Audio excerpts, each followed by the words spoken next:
आज आपण बघणार आहोत पनीर टिक्का मसाला। त्यासाठी मी 250 ग्रॅम पनीर घेतलेला आहे। आता ह्या पनीरला आपल्याला हवे त्या शेपमध्ये कट करून घ्यायचं आहे। रेडी आहे पनीर कट करून।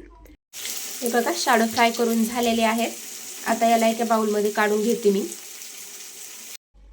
पनीरच्या भाजीसाठी ग्रेव्ही बनवण्यासाठी मी 3 टोमॅटो घेतलेले आहे। 2 मीडियम साइजचे आहेत, एक छोटा आहे आणि त्याचबरोबर मीडियम साइजचे 2 कांदे घेतलेले आहेत। याला आपण रफली कट करून फ्राय करून घेऊ 2 ते 3 मिनिटांपर्यंत आणि नंतर त्याची प्युरी करून घेऊया। इथे एका कढईमध्ये मी तेल ठेवलं होतं गरम होण्यासाठी। 5 ते 6 चम्मच एवढं तेल आहे, आपले पोहे खायचे चम्मच। आणि आता हे यामध्ये आपण फ्राय करून घेऊया। हे बघा हे व्यवस्थित फ्राय करून झालेलं आहे। याला आता थंड करून याची आपल्याला पेस्ट बनवून घ्यायची आहे। पूर्ण थंड झाली की लगेच मिक्सरमधून याला फिरवून घेऊया।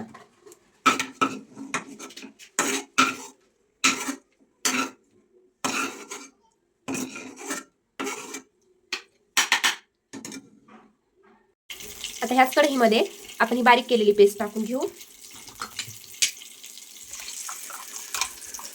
आणि याला पण छानपैकी तेल सुटेपर्यंत 3 मिनिटांपर्यंत किंवा एखाद्या वेळी 4 मिनिटही लागतील फ्राय करून घेऊ क्वांटिटीनुसार। कमी गॅसच ठेवायचा आहे।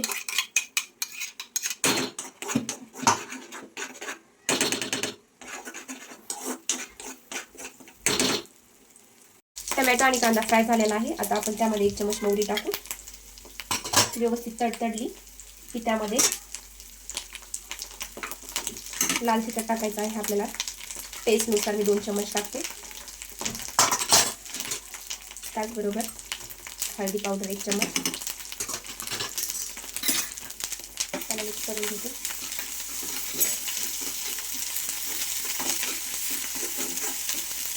आणि लसूण अद्रक पेस्ट आहे।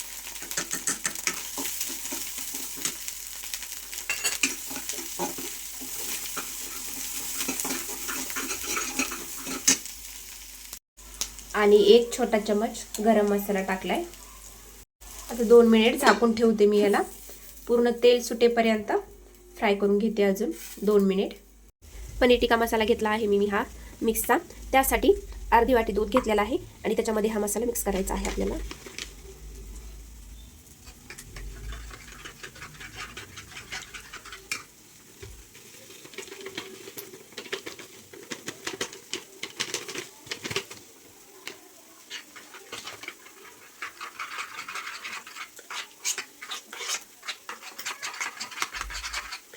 याला व्यवस्थित मिक्स करून घ्यायचं आहे।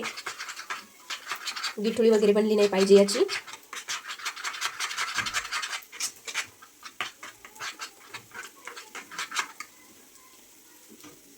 तीन ते 4 लोकांसाठी भाजी आरामशीर होते 250 ग्रॅम पनीरमध्ये।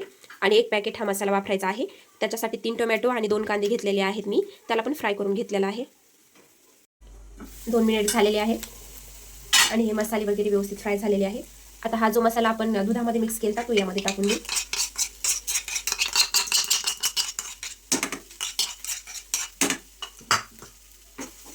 याला पण एकदा फ्राय करून घेऊया थोडंसं।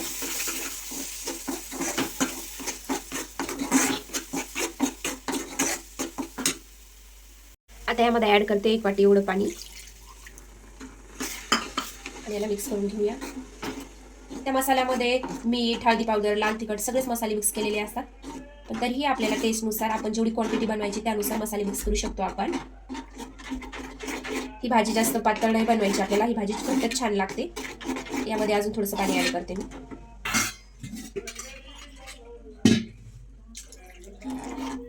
कारण शिजल्यानंतर अजून 2 ते 3 मिनिट शिजून द्यायचे आहे, अजूनही घट्ट होईल। त्या मसाल्यामध्ये अगोदरचं मीठ आहे त्यामुळे थोडं मीठ टाकणार आहोत आपण यामध्ये। टेस्टनुसार बरोबर नाही टाकायचं आहे, थोडं त्यामध्ये आहे आणि थोडं वरतून टाका। आता यामध्ये घातलेत मी पनीरचे क्यूब आणि त्यावरतून स्प्रेड करते हिरवी कोशिंबीर। मिक्स करते याला। आता यामध्ये थोडीशी कसुरी मेथी क्रश करून मिक्स करते।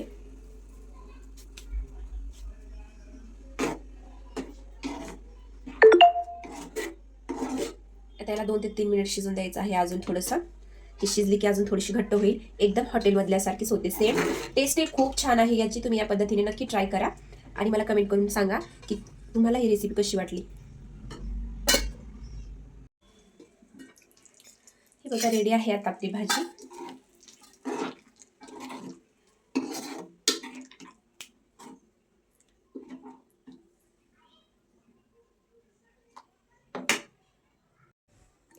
याला मी आता सर्व करते एखाद्या बाउलमध्ये.